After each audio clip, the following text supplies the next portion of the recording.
Welkom terug by Groot Plaas. Nou, ons gesels vanoggend met Zanay Brink. Sy is die Dryland strategiese landskapbestuurder by die Fonds vir Bedreigde Spesies. En ons praat onder andere oor die handel in onwettige handel in vetplante. Goeiemôre Zanay. Goeiemôre Jennifer en goeiemôre aan al die kykers vanoggend. Baie dankie vir die geleentheid om met julle te kan gesels. Zanay, kom ek begin net eers deur vir jou te vra, hoe het jy by natuurbewaring betrokke geraak? Dit is seker maar 'n droom gewees vir my van baie jong stadium af om te weet dat ek wil in die natuur wees. So ek nog altyd baie lief gewees vir ons landelike gebiede, meer as die kusgebiede, en ek moes dit ontwikkel het oor tyd en ek geleer hoe om te werk met mense en toe gaan studeer ek. So ek's nou al 26 jaar is ek nou werksaam in die natuurbewaringsveld self. En soos wat jy deur jou stappe gaan, leer jy groei en jy vind nuwe aspekte wat jou sterkpunte is en dan begin jy in daardie areas inbeweeg. Zanay, ek dink so baie keer as ons praat oor natuurbewaring, dan fokus ons spesifiek op diere. Ons fokus op, jy weet, die renosters of die olifante en minder op plante. Hoekom moet ons net so ernstig wees oor die plante en bedreigde spesies daar? Dit is 'n vraag wat 'n mens baie gereeld kry, want baie mense kyk na 'n plant en sê dit is net 'n plant, dit is net iets wat in die veld is. Maar in die afgelope paar jaar het die Sukulente Karoo nogal redelik deurgeloop en die hoeveelheid plante wat gestroop word of uit die veld uitgehaal word en die effek wat dit het op die veld, het so groot impak gemaak. En dit het 'n ekonomie basies oopgemaak. Dieselfde soos wat jy sal sien met die renosters ensovoorts. Maar wat ek dink wat meeste mense nie verstaan nie, want as jy deur jou ariede areas beweeg, dan kyk jy na die area en jy sien niks nie. Maar dit is so uniek. Ons ariede areas dek ongeveer 60% van Suid-Afrika se oppervlak. En as 'n mens net kyk na die Sukulente Karoo, is daar 6000 verskillende vetplantspesies wat voorkom. En die Sukulente Karoo is ook een van 2 biodiversiteit brandpunte of hotspots, soos hulle dit noem. En baie van die plante is so endemies, hulle kom net op spesifieke lokaliteite kom hulle voor. Hulle groei nêrens anderste in die wêreld nie. Jy kan hom nie verskuif van een koppie na 'n ander koppie toe, byvoorbeeld nie. Maar wat ons ook vind in ons ariede areas, sodra jy jou ekologie versteur, sodra jy jou plante uithaal byvoorbeeld, dan die impak wat jy het en die erosie wat geskep word in daardie area raak al hoe groter. En soos mense belangstelling begin kry het in die plante, want dit is unieke groeivorms, dit is baie verouderde plante. Hulle is so klein, hulle groei met baie min vog, baie min water, baie sonlig in die area self. Het hy 'n storie gekry. Mense op internasionale vlak het aggeslaan op dit en hulle wou dit bekom het. So jou plantstropery begin al hoe meer groter raak en meer uitgesprei in baie groter landelike gebiede en baie groter impakte gehad binne in gemeenskappe en veral binne in streke self. En wanneer dit kom by die wetlike aspekte, is jou plante en jou diere, al jou rar spesies word op dieselfde geag, maar mense sien dit nie so nie, want jy sit meer waarde, meer emosionele waarde aan 'n dier, iets met 'n mooi gesiggie of iets wat jy graag wil gaan sien eendag in die veld teenoor die plante. Maar wanneer jy kyk na jou plantspesialiste en of as in die media gaan kyk, plante het soveel unieke karakters en soveel aspekte wat mense in belang stel. Dit was interessant. Ek het nou die statistiek gelees en die getalle is in die miljoene wat gekonfiskeer is onlangs. En mense dink nie, ek dink dalk, jy weet, dalk 50 plantjies hier of 100 daar. Ek was geskok dat in 'n paar maande dit soos 2.5 miljoen plante is wat gekonfiskeer is.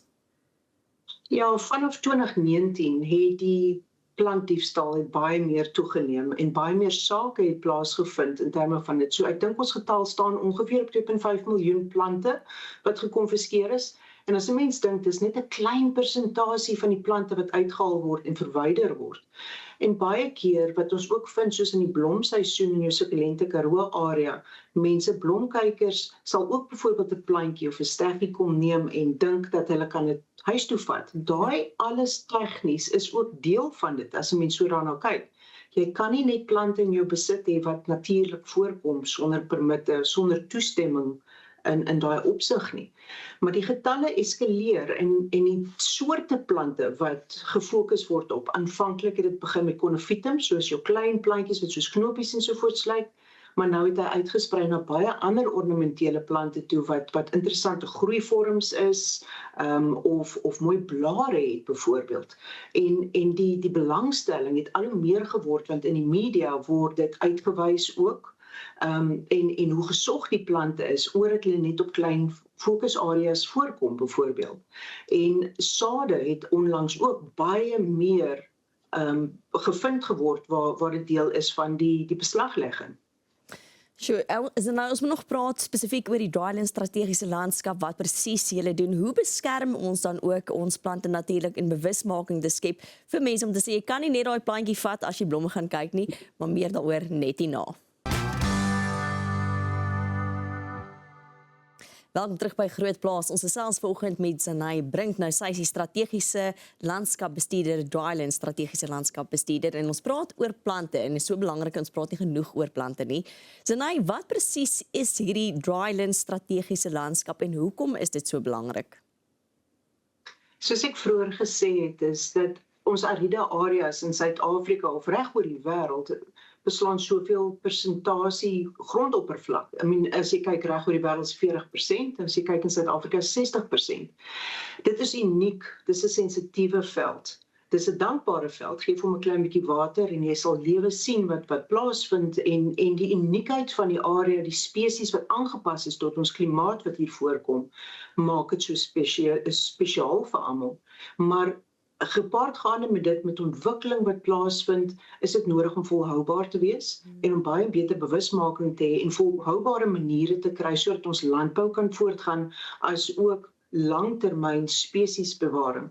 So ons het altyd gekyk net na spesiesaspekte, navorsing te doen ensovoorts, maar ons almal weet dat jy moet na iets holisties kyk, so jy kyk van die binneland af, al die pad deur tot by die kus, en dis wat ons dryland strategic landscape na kyk, is om holisties te kyk na dit, baie meer omgewingsbewusmaking te doen, baie meer navorsing te doen, en daai inligting te kan deel, en in samewerking te wees met ander organisasies, natuurbewaringsowerhede ensovoorts, om soveel as moontlik inligting beskikbaar te stel, en te werk binne die gemeenskappe self, om te kyk hoe kan ons help met bewaring, en om langtermyn, hoe sal mense nou sê, agriculture, jammer, verskoon tot my Afrikaans en my Engels vandag, maar om seker te maak dat jy kan voortgaan met jou plaasbestuur, wat in hierdie ariede area self is.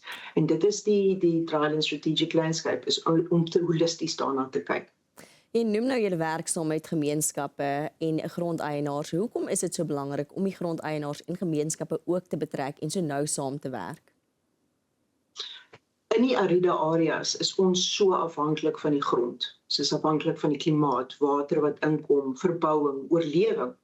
Ons is basies een meganisme. Sonder grond het jy nie mense nie, sonder die mense het jy nie die grond wat bestuur word en die spesies wat bestuur word nie. En dit is wat ons moet onthou en aan werk, om seker te maak dat almal op dieselfde bladsy is, almal verstaan, as daar verstoring is, wat is die impak verder in jou lewe, hoe gaan dit jou affekteer? Maar ons unieke area, as jy een plekkie versteur, kan dit generasies vat voordat jy hom weer kan rehabiliteer of weer kan kry tot 'n mate waar daar plante groei is. En daarom is dit so belangrik dat almal verstaan en op dieselfde manier werk en vooruitgang te hê vir ons en om seker te maak dat ons areas beskerm is. Ek dink daar is 'n belangrike punt wat jy maak en ek dink nie mense besef dit altyd nie. Ons praat van 'n verstoring of daai een plantjie wat ek dalk dink ek trek net uit want hy's mooi, niks gaan gebeur nie, maar die feit dat jy sê dit kan generasies vat om weer reg te kom. Ja, ons plante is so oud. As jy kyk na 'n klein knopiesplant byvoorbeeld, wanneer hy bo kan die klippies uitsteek, kan hy al 150 jaar oud wees. Want dit is hoe lank dit vat om te groei. Dit is hoe lank dit vat om deur die kors te kom en aan te hou met groei, met genoeg vog wat in die area is. En dit is een van die goeders wat 'n mens vergeet, om 'n tweewielspoor te maak, om 'n draai te maak deur die plant te groei self, om terug te kom in 'n pad, die effek wat dit het op daai plante groei, dit kan jare vat voor een spoortjie dalk weer gerehabiliteer kan word. So is 'n baie sensitiewe area en min mense verstaan dit. Die mense van die ariede areas verstaan dit want hulle weet hulle is afhanklik van hulle grond. Maar ek dink in die groter konteks verstaan mense dit nie so lekker nie, en dit is waar ons juis inkom om seker te maak dat daai boodskap versprei kan word en dat ons beter bestuur kan hê. So nou is die vraag, soos ons nou na die probleme gekyk, ons maak mense bewus van hoe groot die probleem werklik is en dat jou aksies wel nagevolge het van die plantjie vat. Hoe bekamp ons hierdie? Hoe bekamp ons, of dit nou stropery is, of dit is dat daar ontwikkeling plaasvind, hoe bekamp ons dit en beskerm ons flora? Samewerking. Daar is natuurbewaringswetgewings wat van toepassing is, of dit in die Noord-Kaap, Wes-Kaap, selfs in die Oos-Kaap is. Want as ons nou kyk na die sukkulente Karoo, strek hy van Namibië af al die pad deur tot in die Oos-Kaap. So daar is wetgewing wat van toepassing is, maar die grootste ding is samewerking. Versprei die boodskap, wees holisties in jou manier, koop plante by kwekerye, kry jou permit saam met dit byvoorbeeld. So as jy 'n plant byvoorbeeld koop deur 'n kwekery, sal op jou kwitansie sal die permit nommer verskyn wat wys dat jou plant is geldig of is 'n plant wat jy mag hê wettiglik, jy kan hom vervoer. Maar as jy gevang word daarsonder binne in jou voertuig, gaan jy in groot moeilikheid beland, want ons is almal bewus binne die sukkulente Karoo van die impak wat plaasvind. So jou polisie, verkeersbeamptes, natuurbewaringsbeamptes, verskeie private instansies is bewus daarvan en ons werk saam om daai boodskap te versprei sodat ons meer gefokus kan wees en die regte kanale kan volg. So ek sal sê samewerking, almal om dieselfde boodskap te kan versprei sodat almal dit duidelik kan verstaan en dat ons dit meer gemaklik kan versprei. Dat mense nie voel dat jy word direk uitgewys as jy iets fout doen nie, maar dat jy geleer word in die proses en kan voorkom dat dit weer gebeur. So hoe meer mense luister en die woord kan versprei, dit help vir ons. Dan is daar natuurlik die National Response Strategy wat in 2022 opgetrek is in samewerking tussen verskeie multi-organisasies onder leiding van SANBI en DFFE. En dit is alles waarna ons werk om seker te maak dat ons holisties die probleme aanspreek en ons vorentoe kan gaan waar alle organisasies dieselfde boodskap versprei. Maar ek vra ook vir kykers, moenie daai plantjie uithaal nie. Wees bewus van jou omgewing. Gaan koop hom responsibly, soos ons sal sê. Absoluut, wees bewus. Zanay, baie dankie vir jou tyd en baie dankie vir die werk wat julle doen. Baie dankie. Dit is dan so lekker geweest om volgend met Zanay Brink te praat. Moenie daai plantjie gryp nie. Nee, hy bly daar waar hy is. Skakel net hierna as dit tyd vir die groot ontbyt.